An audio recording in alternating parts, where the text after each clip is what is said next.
So I think he was a man who could actually kill people with laughter, you know, like, because they wouldn't be able to breathe. They would be laughing so hard.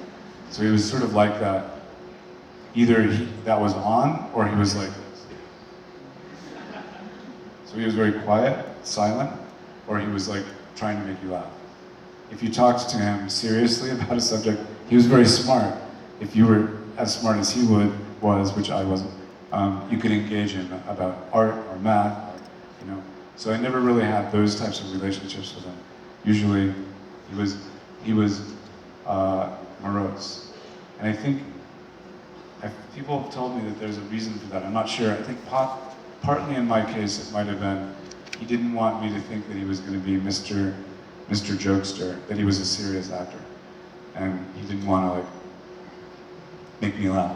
I was trying to crack jokes, which he didn't find funny, but he would never encouraging him to crack jokes when we were alone.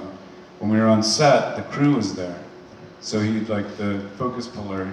He'd see him sitting there, and he'd start cracking jokes for that guy.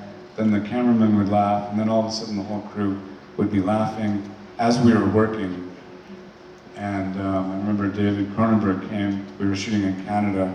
He came to the set to visit, and since it was a Canadian crew, Cronenberg knew all these crew members, and he was standing. It was after lunch, and Robin was making the crew laugh, and David said out loud, "Wow, it is noisy in here." And all of a sudden, Robin shut up, like he knew that the director, a different director, had made like sort of an announcement. And I said, "Yeah, it's like different guy, different director." So there was that side. There was, when I was working with him, I usually, when I'm directing, I usually just kind of either I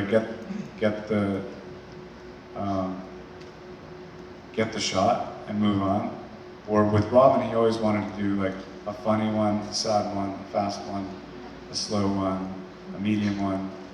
I think in an effort to give you a lot of material so you could choose the right one that was going to work for the scene.